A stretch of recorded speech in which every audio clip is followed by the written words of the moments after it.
Kabanata 1. Tumingin ka sa salamin, ikaw na manghuhukay ng ginto. Sa tingin mo ba ay basta na lang makakapunta ang isang taong katulad mo sa Skyville Manor? Dumating ako sa isang blind date sa sarili kong estate na nakasuot ng murang tracksuit, para lang makita ang wedding banner ng isang estranghero na nakasabit sa harap ng gate. Isang masamang tao ang pamwesto sa aking mansyon. Binabasag niya ang aking mga antigo at itinatapon pa ang aking mahahalagang ipinintang larawan ng dakilang pintor na si Leonardo Russo na parang mga walang kwentang basura. Pero ang lakas ng loob niya na humingi ng $5 milyong bilang kabayaran, at pinagbabantaan pa akong ipapakulong kung hindi ako magbabayad. Tumatawa ako habang mahinahon kong tinatawagan ang aking butler. Magpadala ka ng 10 helicopter. Isama mo rin ang legal team. Pagkalipas ng 20 minuto, nagkagulo ang buong lungsod. Nabasa ng hamak ang kanyang sarili habang pinupuno ng mga helikopter ang kalangitan. Ginoong Gray, narito ang listahan ng mga pinsalang dulot mo. Ang kabuuan ay umaabot sa $140 milyong. Iyan ba ay cash o credit? Nang huminto ang taxi sa kalagitnaan ng kalsada sa bundok, ilang beses akong sinulyapan ng driver gamit ang rearview mirror. Nasa unahan po ang Skyville Manor, Miss Ania. Pribadong ari-arian po iyon. Bawal ang mga taxi sa loob. Sigurado po ba kayong nasa tamang lugar kayo? Tiningnan ko ang lokasyon na ipinadala ni tatay sa telepono ko, pagkatapos ay tiningnan ang tracksuit na suot ko. Ito rin ang isinuot ko noong nagmamadali akong mahuli ang flight ko. Sa sobrang komportable nito ay hindi ko man lang inabalang magpalit ng damit sa loob ng 2 araw. Tumanggo ako. Ito na nga. Salamat. Pagkalabas ko, ibinaba ko ang laylayan ng aking sombrero. Talagang ginawa ni tatay ang anumang pumasok sa isip niya. Kagabi, bigla na lang siyang tumawag para sabihing nag-ayos siya ng blind date para sa akin. Ang lalaki ay mula sa pamilyang Gray at umano'y gwapo at may talento. Upang ipakita ang sinseridad, ang pagpupulong ay espesyal na inayos sa mismong manor na ito, isa sa mga ari-ariang nakapangalan sa akin na matagal nang hindi ginagamit. Espesyal na pinili, di ba? Parang gusto niyang gamitin ang lugar ko para magpasikat. Inangat ko ang ulo ko at tumingin sa gate sa di kalayuan. Ang mga itim na gate na gawa sa bakal, na karaniwang solemna at kahanga-hanga, ay nababalot na ngayon ng mga patong-patong na kulay rosas na lobo. Isang banner ang nakasabit sa itaas, at may mga nakabold na letra. Pagdiriwang ng kasal ni Julian Gray at Bianca Reid. Nanlamig ako. Kasal. Sabi ni Papa, blind date lang daw ito. Kaya bakit agad nag-ayos ng kasal itong si Mr. Gray? Gusto ba niya akong sorpresahin at ituloy na lang ang kasal? Ngunit may nangyari. Sino ba talaga si Bianca Reid? Pinipigilan ko ang galit na bumabalot sa dibdib ko, hinaila ko ang malita ko papunta sa pasukan. Maraming security guard ang nagkukumpulan sa guard booth, naninigarilyo. Hindi ko na sila pinansin at dumiretso na lang ako papasok. Hoy! Hoy! Ano sa tingin mo ang ginagawa mo? Pinutol ng isa sa mga gwardya ang sigarilyo niya at hinaranggan ako gamit ang isang goma na baton. Mamaalamos ka sa ibang lugar. Alam mo ba kung saan ito? Si Mr. Gray ang nag-book ng buong lugar ngayon. Sige, umalis ka na. Kumunat ang noo ko. Nandito ako para kay Julian Gray. Sinuri ako ng gwardya, pagkatapos ay sumanghal. Hinahanap si Mr. Gray. Sino ka sa tingin mo? Gumawa ka ng pabor sa sarili mo at tumingin ka sa salamin. Maya-maya lang, may isang grupo ng mga tao na lumapit mula sa loob. Ang lalaking nasa harap ay nakasuot ng puting suit na halatang hindi bagay sa kanya, ang kanyang buhok ay nakaslide pabalik hanggang sa kumikinang. Hawak niya ang kanyang telepono, nagre-record ng isang voice message. Mr. Graham, ang lugar ngayon ay kahanga-hanga, di ba? Nakita mo na ang kaya kong gawin. Ang mga pamumuhunan ng Gray Group sa hinaharap ay nakasalalay sa iyo. Nagpahatid pa nga ako ng isang bote ng 2080 Tulafit para sa iyo. Ipapadala ko agad ito.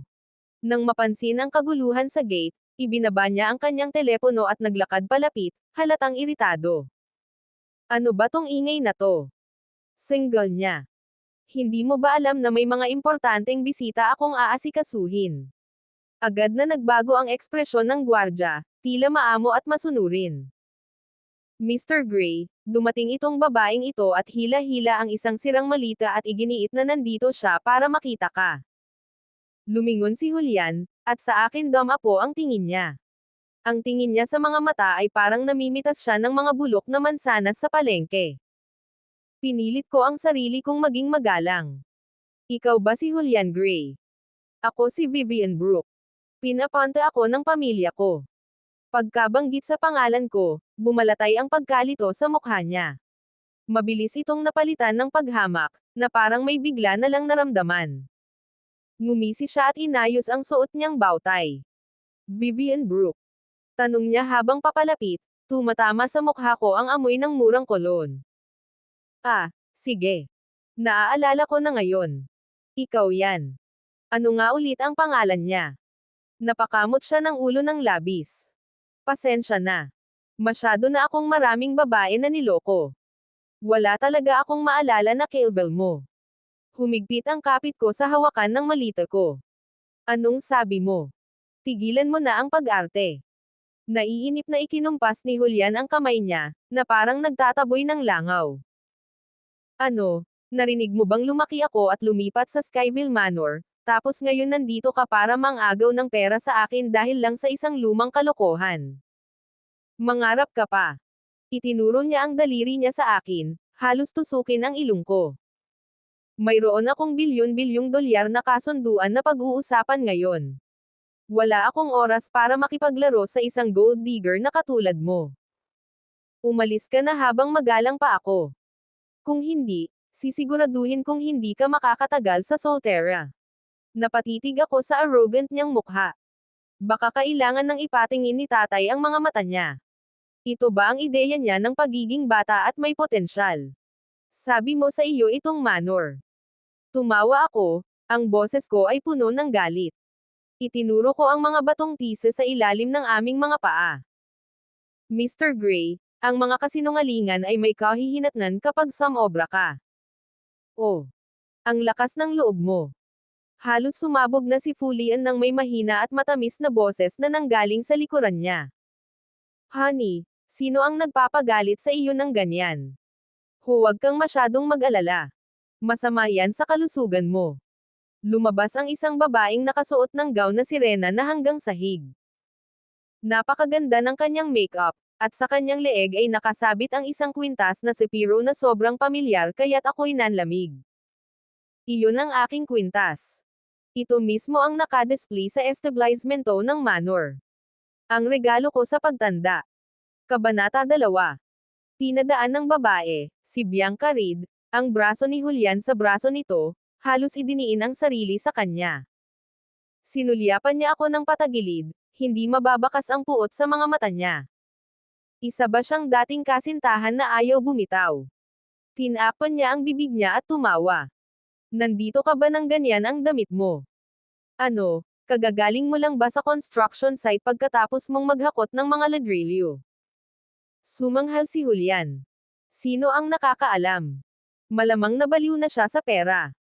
Hindi ko pinansin ang kanilang pangungutya at itinoon ang aking tingin sa kwintas na nakapalibot sa leeg ni Bianca. Isa itong pasadyang piraso. Ang aking mga inisyal ay nakaukit sa likod ng pendant. Saan galing ang kwintas na yan? Malamig kong tanong. Instinctive na inabot ni Bianca ang kamay nito para hawakan. Bumakas ang takot sa mukha niya, pero agad din itong napalitan ng kasakiman. Wala kang pakialam dyan. Bulyo niya.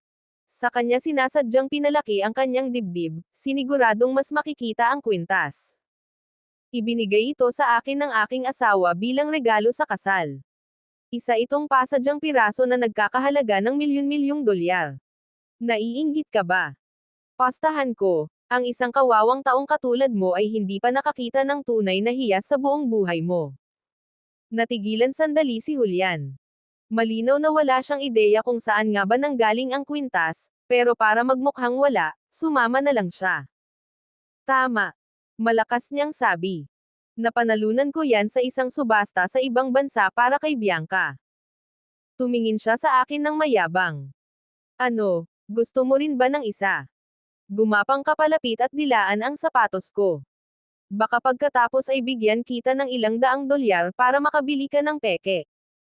Ganito ka pa rin kamatuwid kahit may ninakaw ka, mahina kong sabi. Binitawan ko ang pagkakahawak ko sa hawakan ng malita ko. Sige. Dahil sinabi mong ikaw ang bumili, nasaan ang resibo? Nanigas si Angka. Mabilis niyang iginiit. Bakit ko naman ipapakita sa'yo ang resibo? Sino ka ba sa akala mo? Kumunot ang noo niya habang dinukot ang telepono mula sa bag at nagsimulang mag-livestream. Guys! Sigaw niya sa telepono. Tingnan mo ang walang hiyang manghuhukay na ito. Ngayon ang malaking kasal ko, at kahit papaano ay nalaman ng dating asawa ko na binili namin ang Skyville Manor, alam mo. Hinabol niya kami hanggang dito para manggulo. Itinutok niya sa akin ang kamera. Kawawa naman siya. Nang makita niya akong suot ang isang mamahaling kwintas, iginiit niyang nawala niya iyon. Anong klaseng baluktot na loika iyon? Halos agad na bumauhaw ang mga komento sa screen. Nako! Skyville Manor. Hindi ba't mahigit $100 milyong ang halaga ng lugar na yan? Talagang napakayaman nila. Mukha na siyang wala ng pera. Sigurado akong hindi niya kayang bumili ng mga pekeng produkto, tapos ang lakas pa rin ng loob niyang gumawa ng eksena doon. Kawawa naman si Mr. Gray. Paano siya nasangkot sa lokong iyon? Dahil matatag na pumanig sa opinyon ng publiko, itinuwid ni Julian ang kanyang likod, at lalong lumakas ang loob. Kumaway siya sa mga kalapit na gwardya. Ano pang hinihintay ninyo? Palayasin ang baliw na babaeng ito. Huwag niyong hayaang madungisan niya ang aking ari-arian. 2 gwardya ang sumugod at inabot ang mga braso ko, tig-iisa sa magkabilang gilid. Umikot ako at hinawakan ang isa sa palso. Gamit ang sarili niyang momentum, pinilipat ko ito ng malakas. Isang malakas na kalabog ang umalangaw habang sumisigaw siya at napaluhod. Natigilan ang isa pang gwardya, sa sobrang takot ay hindi makagalaw. Pagkatapos ng maraming taon ng pagsasanay sa kickboxing, naging madali ang pakikitungo sa mga watchdog na tulad nila.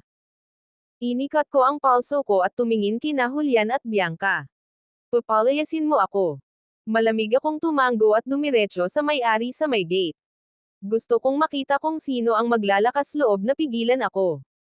Galit na sigaw ni Julian mula sa likuran ko, password protected yan.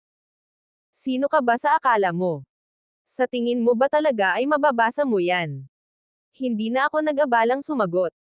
Kalmado kong inilagay ang code na tanging ako lang at ang head butler ng estate na si Darren Smith ang nakakaalam. Matagumpay ang pag-verify ng pagkakakilanlan. Pagkatapos ng mahabang tunog, dahan-daang bumukas ang mabigat na pinto sa gilid. Natigilan sina Julian at Bianca. Nakatitig sila sa akin na parang nakakita ng multo. Kabanata 3. Itinulak ko ang pinto pabukas at pumasok sa loob. Sumugod sina Julian at Bianca sa likuran ko. Paano mo nalaman ang password? Tanong ni Julian habang hawak ang balikat ko, ang mukha niya ay namumula sa galit.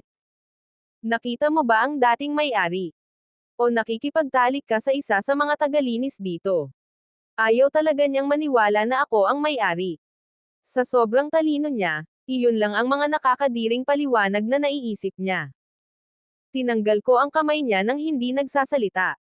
Dahil sa tanawin sa harap ko ay hindi ako makapagsalita. Ang sala ko, na dating pinalamutian ng malinis at minimalist, ay tuluyang nasira. Ang napakahalagang puting marmol na mesa ay nadungisan ng ilang paso ng sigarilyo.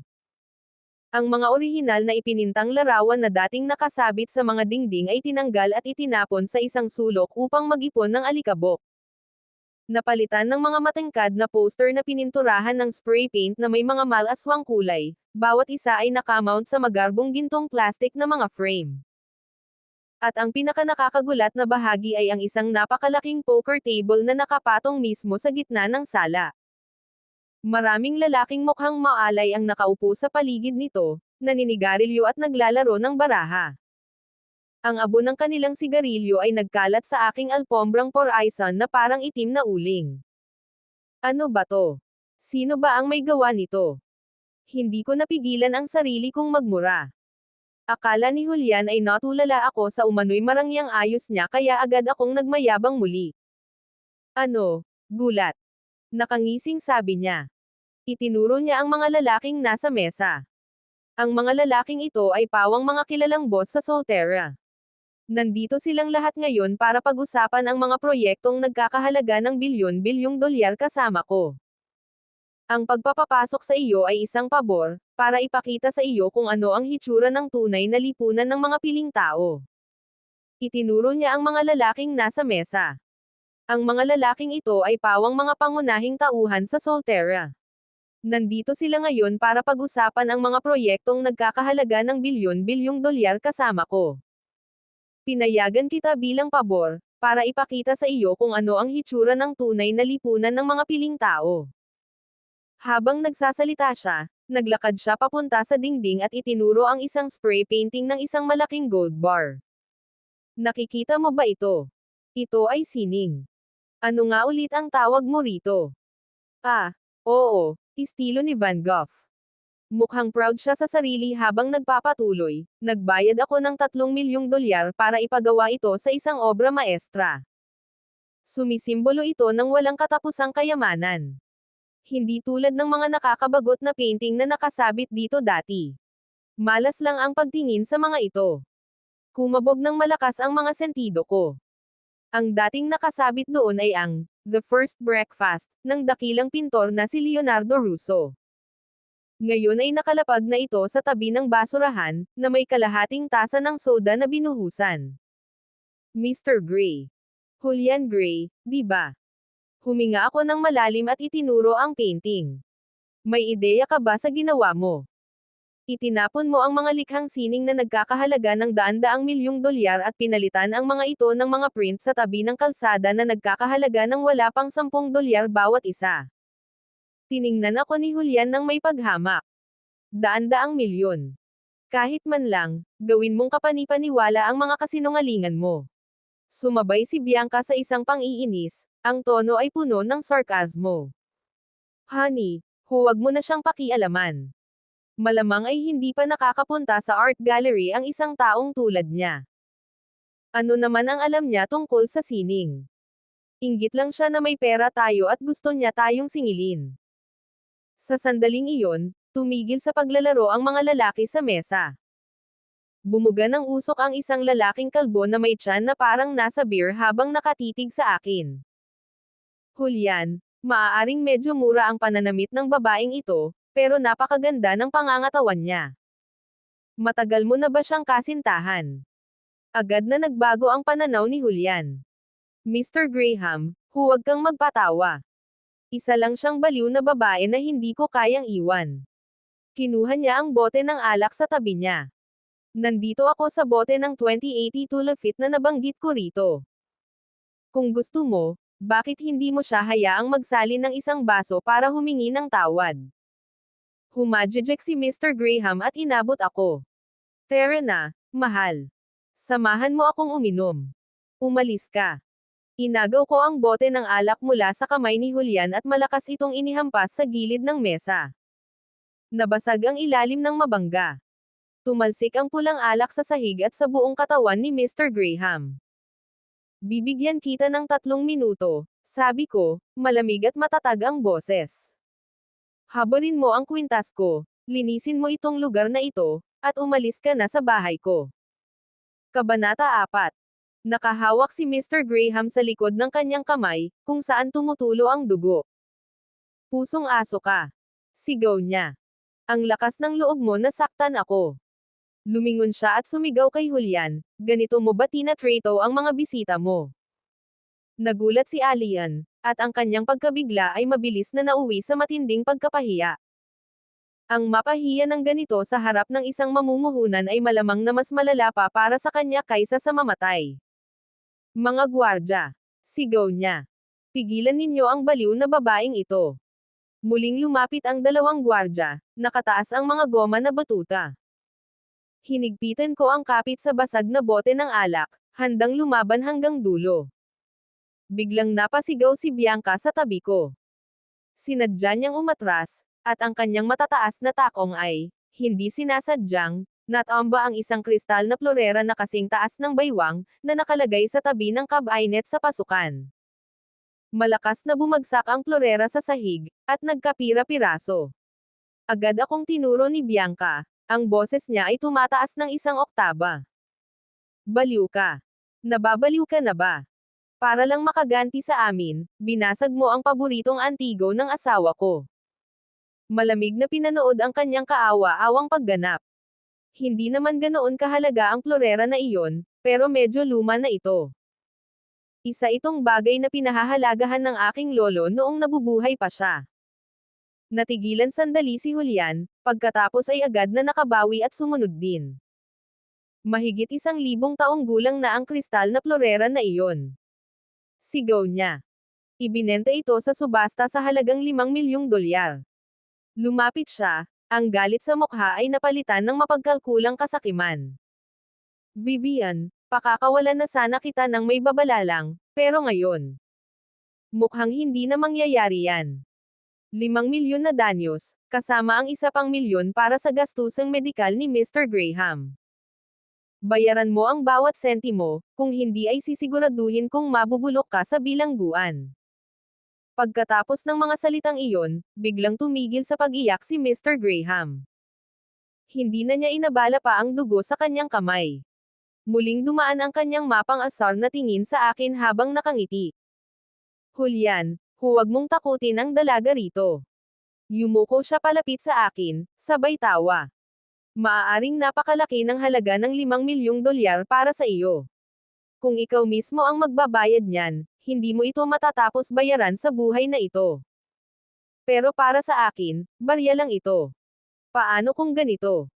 Sumama ka sa akin ngayong gabi at pasayahin mo ako, pagkatapos ay babayaran ko ang $5,000,000 para sa iyo. Kakalimutan ko na rin ang tungkol sa pananakit mo sa akin kanina. Anong sabi mo? Agad na nagliwanag ang mga mata ni Julian. Para siyang pumatay ng 2 ibon gamit ang isang bato. Kukunin niya ang pera at liligawan ang mamumuhunan. Dahil sa naisip niyang iyon, agad siyang ngumiti ng may pag-aaruga. Narinig mo ba yan, bawayan? Binibigyan ka ng pagkakataon ng Mount Graham. Dapat mong ituring ang iyong sarili na mapalad. Bakit hindi ka magmadali at magpasalamat sa kanya? Halos mabilaukan ako sa sobrang pagkadismaya. Handang ibenta ako ng walang hiyang mag-asawang ito na parang bagay sa isang kasuklam-suklam na lalaki para lang makakuha ng kaunting kalamangan. $5,000,000, ha? Para matulog kasama niya. Tumawa ako, nanginginig sa galit, at inihagis ang basag na bote sa sahig. Sumabog ang mga piraso ng salamin sa mga tile, dahilan para mapa-atris si Mr. Graham sa takot. Inaayos na namin ang problema. Sige, malamig kong sabi. Pero kayo ang magbabayad. Kinuha ko ang telepono ko sa bulsa ko at tinawagan ang butler ng estate na si Darren Smith. Kumonekta halos kaagad ang tawag. Ms. Brooke. Nagulat si Darren sa narinig. Nakarating ka na. Papunta pa lang ako. Medyo matindi ang traffic. Perrin, dalhin mo rito ang mga tauhan natin, putol ko. May mga nanghihimasok dito. Nanghihingi sila ng pera at pinipilit akong mag-aliw sa mga tauhan nila.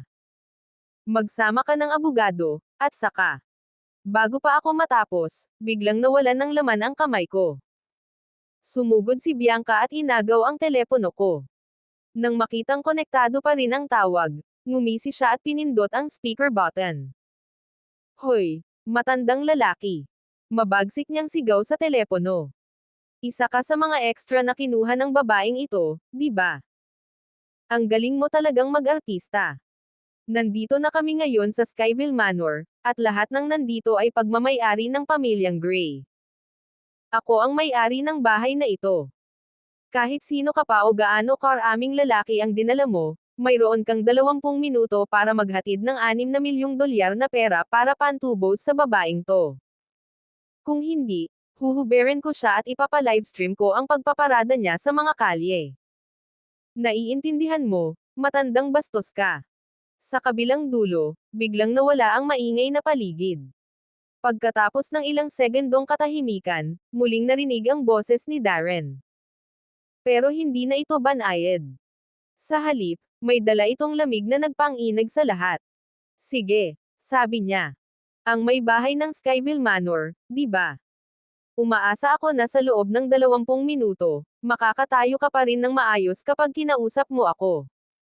Kabanata 5. Naputol ang tawag. Natigilan sandali si Bianca, pagkatapos ay humagalpak ng tawa. Tumawa siya ng malakas na kahit ang selfie stick na hawak niya ay nanginag. Diyos ko, hindi ko na kaya, sabi niya habang tumatawa. Masakit ang tiyan ko. Itinutok niya pabalik ang kamera sa mukha ko, eksaherado at parang teatro ang tono niya. Narinig niyo ba yon? 20 minuto. Papuntahin niyo rito ang mga tauhan natin. Wow, ang husay ng mga linya. Kung hindi ko lang alam, iisipin kong pelikulang mafia ang kinukuha natin. Sa wakas ay nakahinga ng maluwag si Julian, puno ng pangungutya ang kanyang mga mata. Vivian, marunong ka talagang magpasikat. Kinuha mo ba ang matandang iyon? Ginawa mo ang lahat para sa maliit na palabas na ito. Hindi na niya ako magawang tignan pa.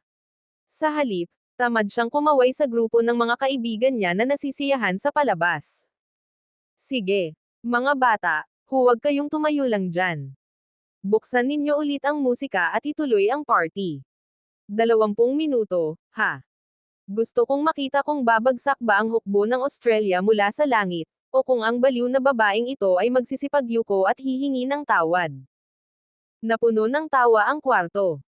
Hindi ako nagsalita at ibinalik ko na lang ang telepono ko sa bulsa ko. Pagkatapos ay humila ako ng upuan at umupo. Hindi nagustuhan ni Bianca ang kalmado kong itsura. Bumalik siya sa kanyang kamera at nagpatuloy sa pagpukaw ng atensyon ng kanyang mga manunood. Mga kasama, kailangan niyo akong tulungan. Ngayon ang araw ng kasal ko, ang masayang okasyon ko, pero ito ang kailangan kong harapin. Habang nagsasalita siya, itinapat niya ang kamera sa sahig. Ito ang anti-gong kristal na florera ng asawa ko, na nagkakahalaga ng ₱5 milyong. Binasag niya ito. Hiniling namin sa kanya na bayaran kami, pero hindi lang siya tumanggi, tumawag pa siya ng tao para patahimikin kami. Wala na bang kahulugan ang batas? Sinulyapan ko ang screen ng telepono niya. Agad na sumabog ang mga komento sa livestream. Kalokohan to.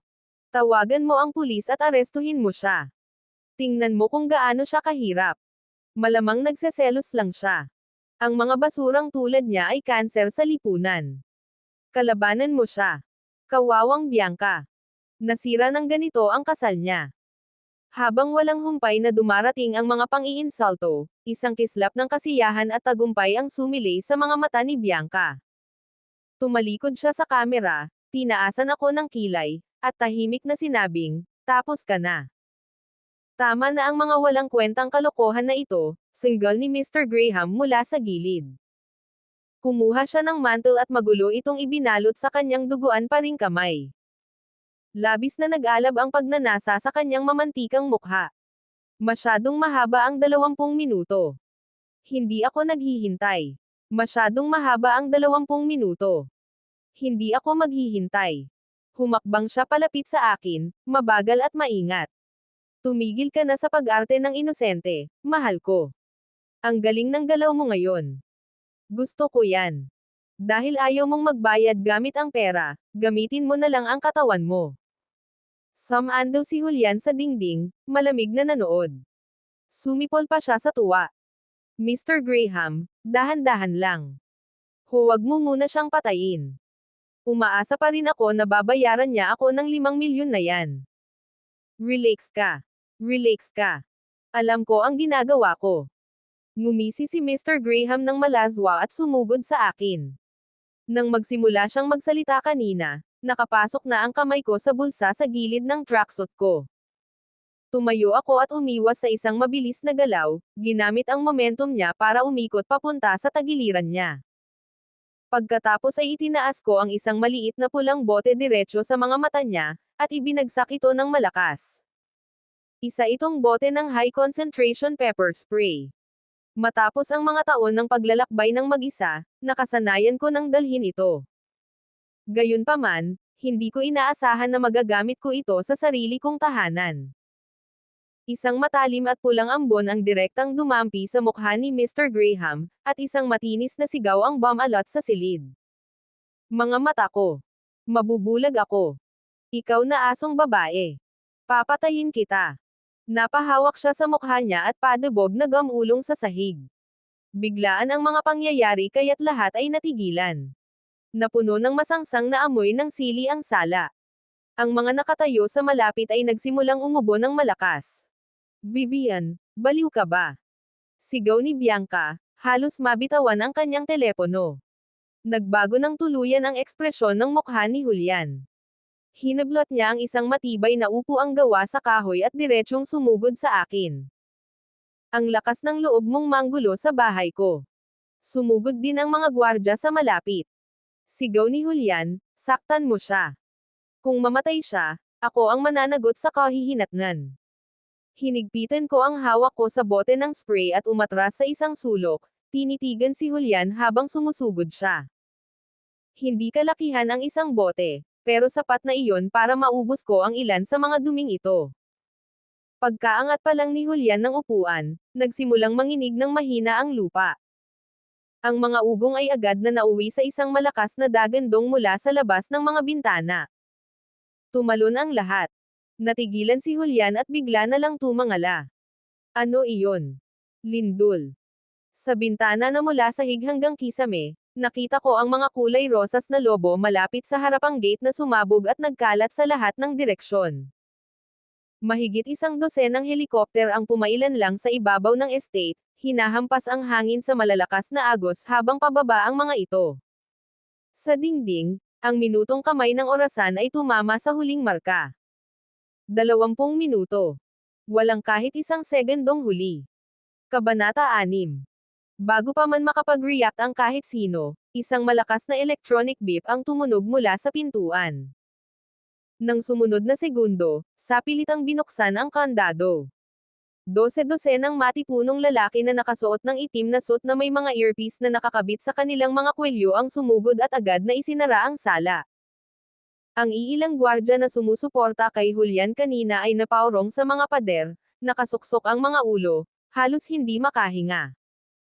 Maging si Mr. Graham, na kanina pa gumugulong-gulong sa sahig at sumisigaw sa sakit, ay nakalimutan ang kanyang nag-aalab na mga mata.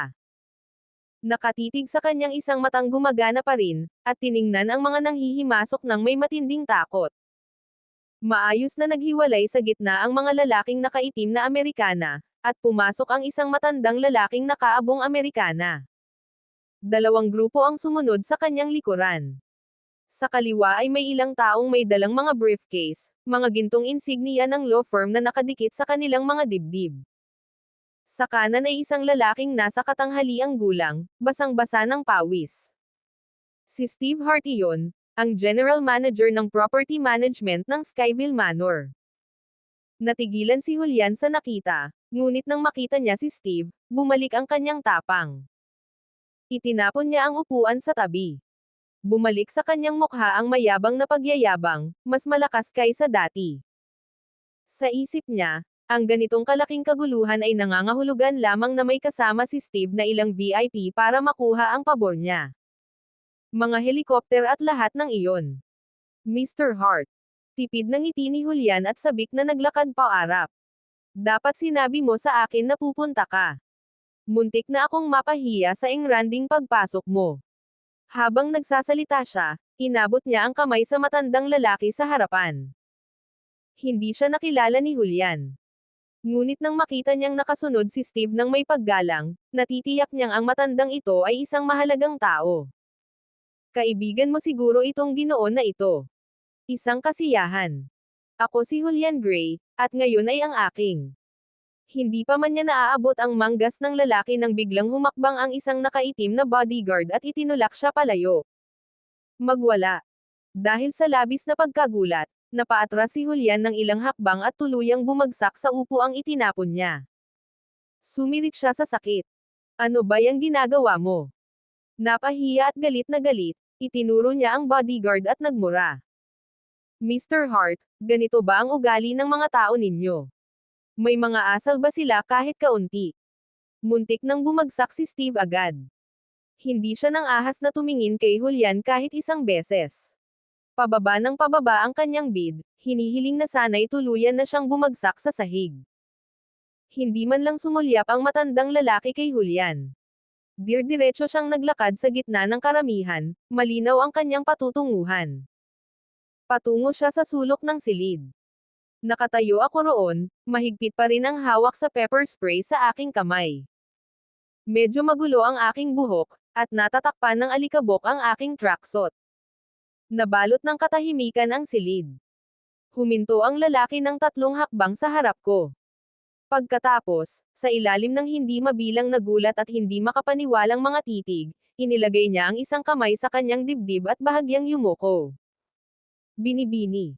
Brooke. Tuwid ang kanyang likod na may lubos na paggalang. Kalmado at malaugong ang boses ni Darren, umalangaw sa tahimik na sala. Nahuli ako. Patawarin mo ako sa pagpapahintulot sa kanila na takutin ka.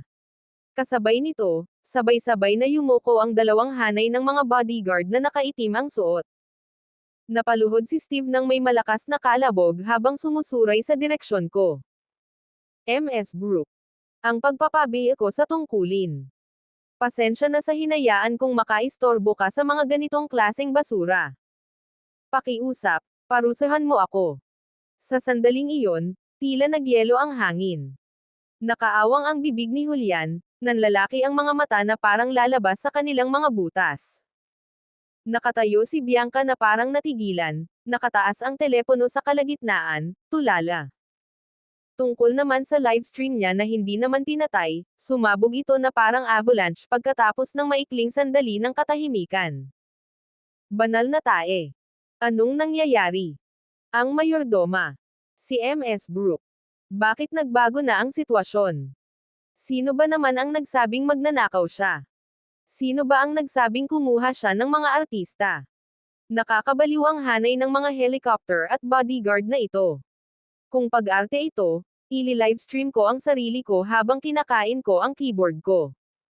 Kilala ko yung lalaking yun sa sahig. Siya ang pinuno ng pamamahala ng ari-arian ng Skyville Manor. Kadalasan ay arrogant siya, pero ngayon ay nagpapatirapan na lang siya sa sahig. So tagapagmana talaga siya. Tapos na sina Julian at Bianca. Bumaha ang mga emoji ng payaso sa screen. Tumingin ako kay Darren, na nakayuko pa rin ng may paggalang sa harap ko. Ibinalik ko ang pepper spray sa bulsa ko at pinalis ang alikabok sa damit ko. Darren, mahinahon kong sabi, hindi ka naman nahuhuli. Itinaas ko ang tingin ko kay Julian, na walang magawang nakayuko sa isang upuan, at kinunot ang aking mga labi para sa isang bahagyang ngiti. Dumating ka sa tamang oras para sa pagtutuos. Kabanata 7. Natahimik ang kwarto. Kumunot ang noo ni Julian bago siya nagpakawala ng isang tuyot at marahan na tawa. Anong kapani-pani walang gawa? Isinandal niya ang sarili sa sandalan ng upuan at pinilit na tumayo. Nagliliyab ang kanyang mga mata sa desperadong pagtanggi. Vivian, ginawa mo talaga ang lahat para lang maipagpatuloy ang kasinungalingang ito. Saan mo kinuha ang mga ekstrang yan? Nakabili ka pa nga ng mga helikopter. Sa palagay ko, nanghiram ka na sa lahat ng mahahanap mong lender, di ba? Sa sinabi niya, si Bianca, na kanina pa takot na takot, ay tila nakahawak sa isang lifeline at nagising. Sumugod siya kay Darren, itinaas ang telepono, at muntik nang itapat ang kamera sa mukha nito. Mga lalaki. Mga lalaki. Huwag kayong magpaloko. Peking lahat ito. Sigaw niya. Nagkalat ang laway kahit saan habang sumisigaw siya. Alam ko na. Hindi man lang kayang bumili ng disenteng damit ang babaeng ito. Paano niya nakikilala ang mga taong tulad nito? Talagang bayerang aktor ang matandang to, at ang mga helicopter na yan ay inuupahan lang para sa mga effects. Gagawin ng mga manloloko ngayon ang lahat para makakuha ng pera. Ang kanyang mga manonood, na namangha, ay nagsimulang mag-atubili muli. May katuturan naman talaga yan. Imposibleng nagkataon lang yan. Umarkila ng mga helikopter para lang ipagpatuloy ang akto. Baliw. Muntik na akong malinlang. Hindi naman talaga siya mukhang mayaman. Dahan daw ang umayos ng tuwid si Darren, walang ekspresyon ang mukha. Itinaas lang niya ang isang kamay, at agad na humakbang paarap ang abogado sa tabi niya. Naglabas ang abogado ng makapal na tambak ng mga dokumento mula sa kanyang briefcase at iniabot ang mga ito. Mukhang hindi lang basta kaduda-duda ang ugali ni Mr. Gray, pantay na sabi ni Darren, hindi pa rin inaalis ang tingin kay Julian. Kundi kaduda-duda rin ang talino. Sa isang pitik lang ng kanyang palso, ang tambak ng mga papel ay lumipad diretso sa mukha ni Julian. Ang matutulis na gilid ay kumiskis sa kanyang pisngi, nag-iwan ng pulang linya bago nagkalat sa sahig. Idilat mo ang mga mata mo at tumingin kang mabuti, sabi ni Darren. Instinctively naabutan ni Julian ang isa sa mga pahina na inaagos pababa. Ito ay isang kopya ng isang titulo ng ari-arian. Sa seksyong may markang, legal na may-ari, ang pangalang Vivian Brooke ay nakalimbag ng may lubos na kailan-awan. Ang sumunod na dokumento ay ang kasunduan sa autorisasyon sa pamamahala ng ari-arian para sa Skyville Manor. Ang lagda ng may-ari sa ibaba ay kapareho ng pangalan. Nagsimulang manginig ng matindi ang mga kamay ni Julian. Hindi ito maaaring totoo. Peke lang to. Peke lang talaga. Pinipilit pa rin niyang sabihin ang mga salita, pero nagsimulang tumulo ang malamig na pawis sa kanyang mga sentido. Peke. Si Steve, na kanina pa nakaluhod sa sahig, ay sa wakas ay nakahanap ng pagkakataong magsalita. Gumapang siya paarap ng nakaluhod, sumisigaw habang nagmamadaling ipagtanggol ang sarili mula sa gulo. Julian Gray. Nagsisinungaling ka pa rin sa ganitong oras. Pagkatapos ay humarap siya sa akin. Ms. Brooke. Kailangan ko itong iulat. Kagabi, sinuhulan nitong si Julian ng $50,000 ang pinuno ng security team. Sinamantala niya ang bakanteng estate nitong mga nakaraang araw at ilegal na pinabuksan ang mga gate at palihim siyang pinapasok. Sabi niya gusto lang daw niya mag-host ng mga usapang pangnegosyo dito para sa palabas at nangako siya sa amin ng bayad pagkatapos. Nabulag ako ng kasakiman at naniwala sa kalokohan niya. Kasabay nito, tuluyang gumuho ang mukha ni Julian. Si Mr. Graham, nakahiga pa rin sa sahig, nakapikit ang mga mata, ay muntik nang mapaubo ng dugo. Julian, anak ka ng puta. Sigaw niya. Kaya mo inupahan ang lugar na ito. Hindi. Ninakaw mo ito para lokohin ako sa puhunan ko. Nawalan ng kulay ang mukha ni Julian. Nanghina ang kanyang mga binti, at bumagsak siya sa sahig. Nagsimulang manginig ng hindi mapigilan ang kamay ni Bianca na nakahawak sa telepono. Ang livestream ay ganap na sumabog. Iligal na pagpasok ng walang pahintulot. Nako, kriminal na pagkakasala yan. Kaya pala papasok-pasok lang ang lahat ng ito. Anong klaseng kalokohan ito? Hindi nakakapagtaka na mukhang mura ang mga disenyo sa dingding. Lumabas na nag-squat siya sa bahay ng iba. Ang galing talaga ni Vivian. Lahat ng tumawag sa kanya ng gold digger, lumabas kayo at humingi ng tawad. Habang pinapanood ang kathang isip na ito, hindi ko maiwasang isipin na baka nababaliw na si tatay. Paano pa niya gugustuhing magpakasal ako sa isang walang kwentang tulad ni Julian? Naglakad ako papunta kay Bianca. Nang makita niya akong papalapit, napaatras siya sa takot. Nabaling ang kanyang sakong, at tuluyan siyang bumagsak sa sahig. Kahit noon, mahigpit pa rin niyang hawak ang telepono. Anong ginagawa mo?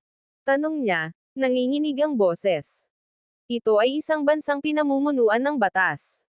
Tumingin ako sa kanya mula sa itaas, inabot ang aking kamay, at inagaw ang telepono mula sa kanyang kamay. Patuloy pa rin ang livestream, at libo-libo ang nanonood. Respeto. Patawarin mo kami. Bumaha sa screen ang mga komentong iyon. Bahagya akong ngumiti sa kamera. Wala nang saysay, mahinahon kong sabi. Tapos na ako sa pagpapanggap. Oo, Bilyonaryo na ako.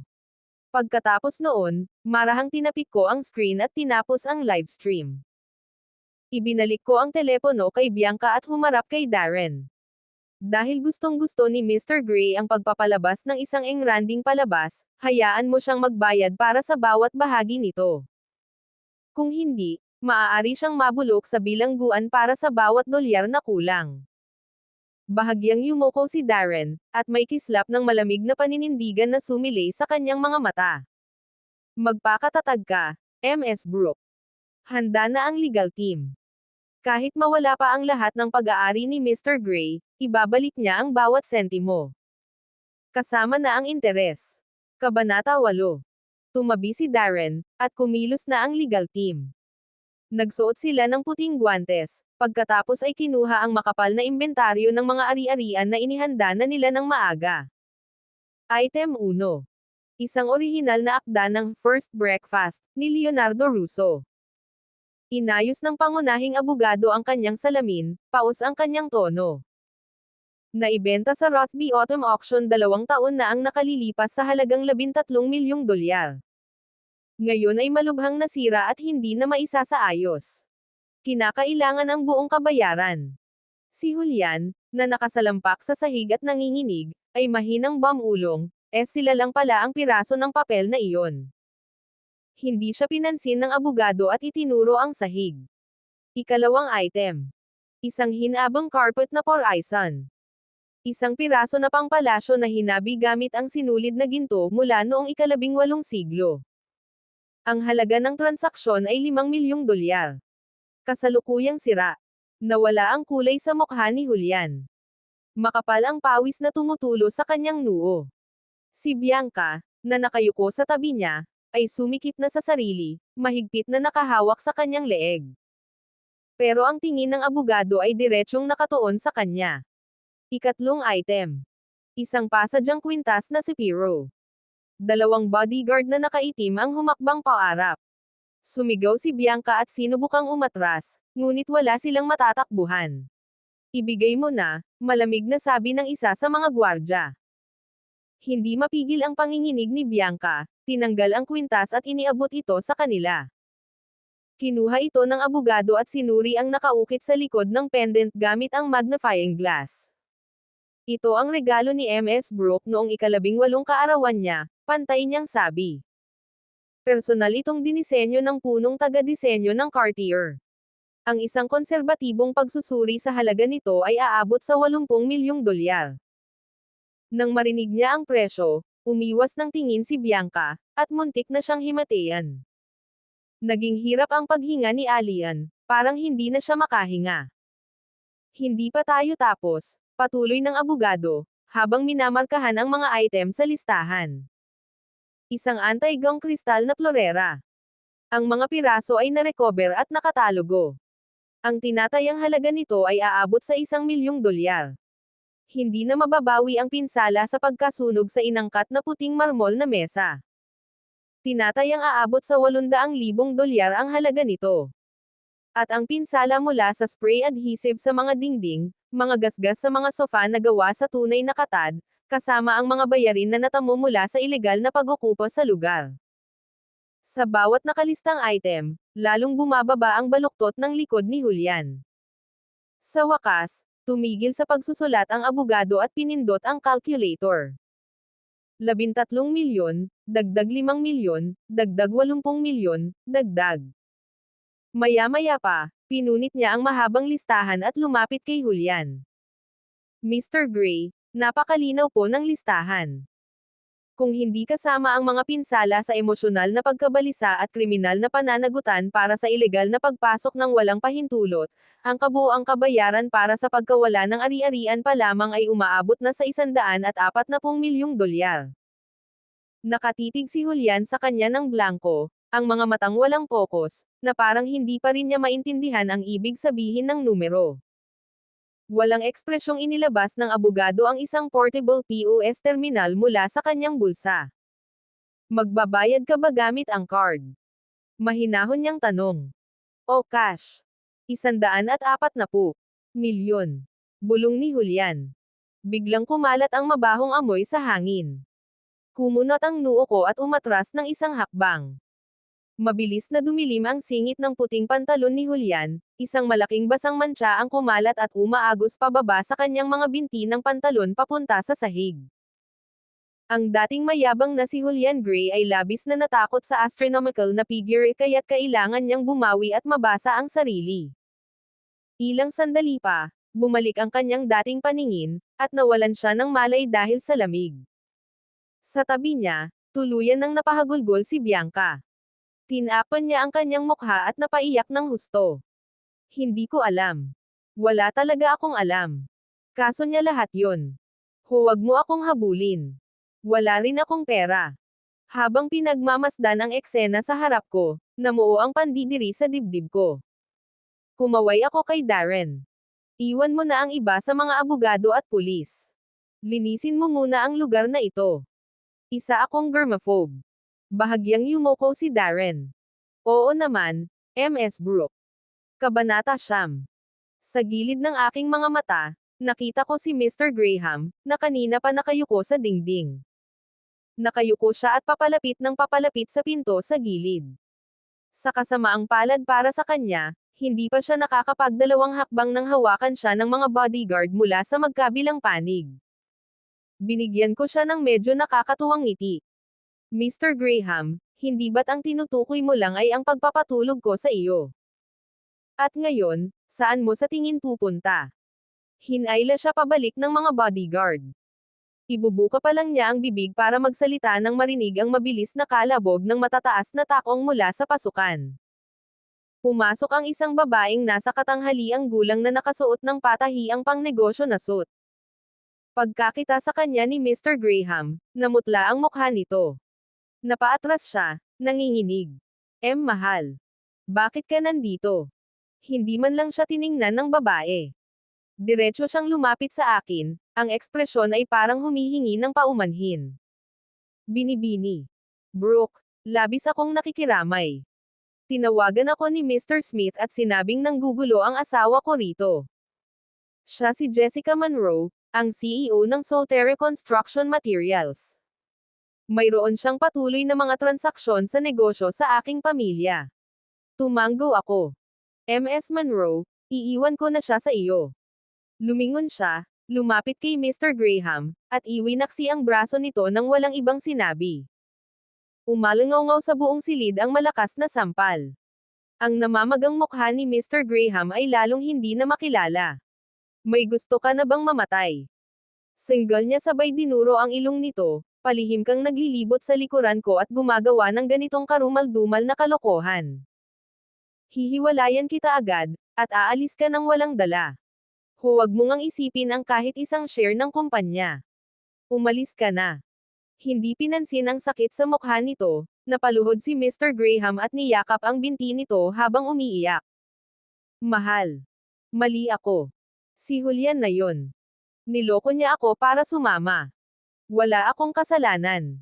Sinipa siya palayo ni Ms. Monroe, pagkatapos ay pinunasan ang dulo ng sapatos niya dahil sa pandidiri. Habang pinagmamasdan ang eksena, mahinahon kong idinagdag, Ms. Monroe, ang basurang tulad nito ay hindi talaga dapat hayaang manatili sa Solterra at madumihan ang lungsod. Tumanggo siya ng walang pag-aalinlangan. Huwag kang mag-alala. Sisiguraduhin kong tuluyan siyang mawawala. Maya-maya lang, umalangaw ang sirena ng mga pulis sa labas. Pumasok ang ilang opisyal sa manor. Ibinigay ni Darren ang hard drive ng surveillance camera kasama ang lahat ng nakalap na ebidensya. Nang makita ni Bianca ang mga pilak na posas sa mga kamay ng mga opisyal, tuluyan siyang bumagsak. Binibini. Brooke. Binibini. Brooke. Sigaw niya. Nagkamali ako. Hindi ko talaga alam na bahay mo ito. Hindi mapigil ang humagulgol siya, habang umaagos ang sipon at luha sa kanyang mukha. Sira na ang kanyang makeup dahil sa itim na eyeliner na tumutulo sa kanyang mga pisngi. Nagmukha siyang katawa-tawa at hindi kapani-paniwala. Niloko ako ni Julian. Pakiusap, bitawan mo ako. Sumusumpa ako na hindi ko na ito gagawin muli. Nang sandaling iyon, Inilagay ng abogado ang kwintas na Sepiro, na bagong authenticate, sa isang kahon na peles at iniabot ito sa akin. Binibini. Brooke, magalang niyang sabi, ang gamit ay naibalik na sa tunay na may-ari nito. Nagliwanag ang mga mata ni Bianca na parang may kumapit sa isang lifeline. Napatango siya ng may pagkataranta. Oo. Oo. Ibinalik ko na ang kwintas. Hindi ko naman nasira. Kaya, pwede bang pantay na lang? Inilabas ko ang kwintas mula sa kahon. Sa ilalim ng mga ilaw, ang Sepiro ay naglabas ng isang nakasisilaw na kinang. Pero ang biglang pumasok sa isip ko ay ang imahe ni Bianca na suot ito, umuugoy ng bongga sa tabi ni Julian. Tawagan ito kahit na. Humadjejek ako ng mahina at iniabot ang kwintas kay Darren. Ayoko na nito. Ipa-disinfect mo ito at i-auction mo mamaya. I-donate mo ang pera sa isang animal rescue charity. Natigilan si Bianca, nakaawang ang bibig, walang lumalabas na boses. Habang pinipindot ng mga opisyal ang posa sa kanyang mga palso, si Julian, na nakahiga pa rin sa sarili niyang lusek ng ihi, ay natauhan. Iminulat niya ang kanyang mga mata, nakita ang mga opisyal sa harap niya, at biglang nagising. Hindi. Huwag mo akong arestuhin. Binuhat siya ng mga opisyal at kinaladkad palabas. Nang madaanan nila ako, biglang kumapit ng mahigpit si Julian sa hambo ng pinto, namumula ang mga mata niya habang nakatitig ng diretso sa akin. Vivian. Bitawan mo ako. Naaalala ko na ang lahat ngayon. Totoo nga. Nakita sa panaginip ko. Siguro mag-asawa na tayo noong mga nakaraang buhay natin. Ibig sabihin, ako'y hindi pa niya natapos ang sentensya ay sapilitang itinulak siya ng mga pulis papasok sa sasakyan ng pulis. Lahat ng isinama niya ay dinala rin para sa pagtatanong. Sa wakas, tumahimik ang mansyon. Biglang nag-vibrate ang phone ko kasabay ng isang notification. Trending topics ito ngayon.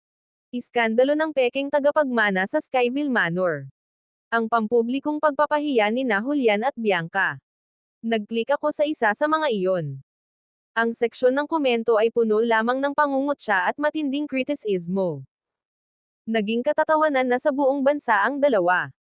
Dose-dose ng mga kawani ang nagkukumpulan, iniimpake ang anumang nahawakan ni Julian at ng kanyang mga tauhan. Sunugin mo itong carpet. Nakakadiri. Naupo sila sa sopa na ito.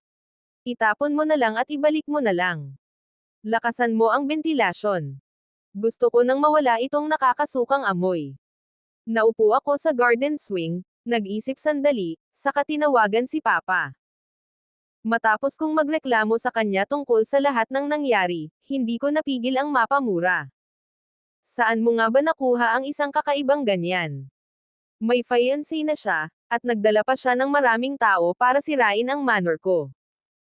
Ito ba ang isang taong sa tingin mo ay angkop na ipakilala sa akin? Kung may susunod na pagkakataon, puputulan ko na ang life support mo sa hinaharap. Pagkatapos kong magsalita, lumapit si Darren dala ang isang plato ng mga panghimagas, mukhang nag-aalangan pa. Ms. Brooke, may kotse sa gate. Sabi ng tao sa loob, fiancé mo raw siya. Gray ang apelyido niya. Nanlamig ako. Isa pang Gray. Kinaladkad lang si Julian, tapos ngayon may iba nang nagsasabing fiancé ko siya. Matapos kong masaksihan ang pagganap ni Julian, ang salitang, fiancé, ay nagbigay sa akin ng trauma. Hindi. Bulalas ko, likas na gustong tumakas. Sabihin mo sa kanya na sa sobrang galit ko ay nagkasakit ako at natulog. Vivi, ang aga mo palang matulog. Isang mainit at mahinang boses ang narinig sa likuran ko, may bahid ng pagkaaliw. Kabanata 10. Lumingon ako. Sakto lang ang sikat ng araw sa hapon, binalutan ang damuhan ng manor ng malambot na gininto ang kinang.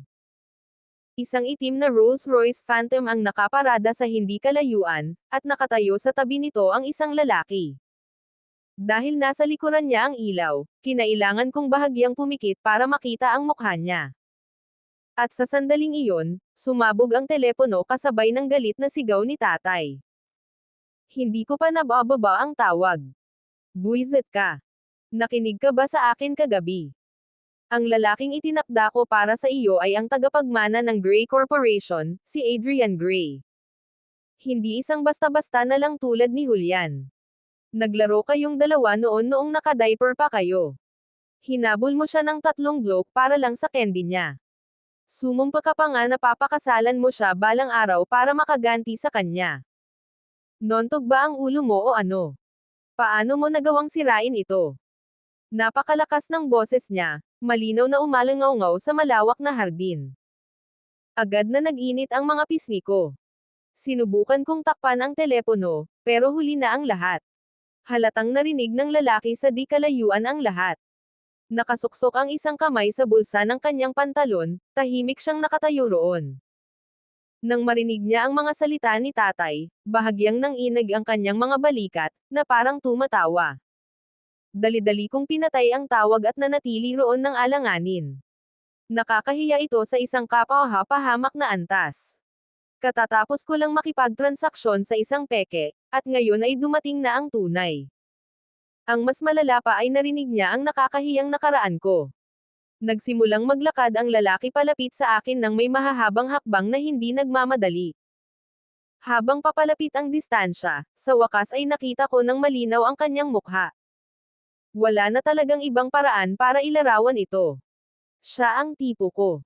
Higit sa lahat, ang kanyang suot ay ginawa ng may katumpakan. Ang cuff ng kanyang puting kamiseta, na sumisilip sa ilalim ng manggas ng jacket, ay perpektong naplanuhan ng walang kahit isang kulubot na nakikita.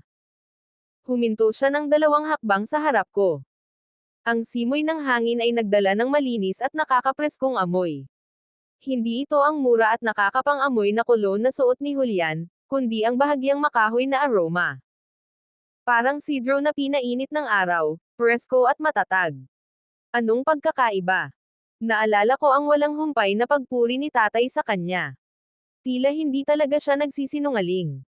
Tumikim ako, sinusubukang basagin ang nakakailang na katahimikan. Pasensya na. May inasikaso akong mga bagay tungkol sa pamilya kanina. Nakakahiya sigurong panoorin. Ibinaba ni Arian ang tingin sa akin, may bakas ng saya sa mga mata niya. Ayos lang. Ang kanyang boses ay napakabait, mababa, at nakakaakit. Napakaganda nito. Masasabi kong nakakuha ako ng libreng palabas. Lalong uminit ang mukha ko. So matagal na pala siyang dumating. Ibig sabihin noon, lahat ng kaguluhan, ang sigawan, ang mga tili, at ang pagpapakawala ko ng impyerno gamit ang pepper spray, nakita niya ang lahat ng iyon. Kaya naman pala ang dating ng pagkababae ko. Bueno, hindi naman sa marami akong ganoon noong una pa lang. Huminga ako ng malalim at nagpas siyang itigil na ang pag-arte. Dahil nakita mo na ang lahat, hindi na ako magpapanggap. Masama ang ulo ko, at hindi ako sanay na inaabuso ako. Iniyuko ko ang ulo ko at sinalubong ang mga mata niya. Ang tono ng boses ko ay may bahid ng pang-aasar. Kung sa tingin mo ay hindi ko natutugunan ang inaasahan mo para sa isang fiancé, Mr. Gray, maaari ka nang tumalikod at umalis ngayon din. Hindi kita pipigilan. Hindi nagsalita si Adrian. Umusag lang siya ng isang maliit na hakbang. Ang isang hakbang na iyon ay agad na nagsara ng distansya sa pagitan namin. Ang kanyang anino ay tuluyan akong binalot, na may kasamang pressure. Pero hindi iyon yung tipong hindi ka nais-nais. Dahan-dahan niyang iniunat ang kanyang kanang kamay. Malinis at malinaw ang kanyang mahahabang daliri, nakaharap pataas ang palad. Vivian, tawag niya sa pangalan ko. Hindi problema ang pagiging masungit mo. Mabait naman ako. Nagpupuno tayo sa isa't isa. Tungkol naman sa lahat ng bagay, basta't hindi mo ninakaw ang candy ko, gawin mo ang gusto mo. Nanlamig ako. Kumabog nang hindi mapigilan ang puso ko. Tinutukoy niya yung biro sa tawag namin ni Papa kanina. Pagkatapos, bahagyang inihilig niya ang kanyang katawan. Biglang naging formal at mahinahon ang kanyang kilos. Hayaan mo akong magpakilala ng maayos. Ako si Adrian Gray. Yung hinabol mo ng 3 bloke noon. At yung fiancé na nandito para tuparin ang pangakong yan. Humihip ang hangin sa mga tuktok ng mga puno habang marahang kumakaluskos ang mga dahon. Tiningnan ko ang kamay na inabot niya sa akin. At parang sinapian, itinapat ko ang akin sa kanya. The end. Kung nagustuhan nyo ang kwento, mag-comment naman kayo, mag-like at mag-subscribe na rin. Salamat. Heart.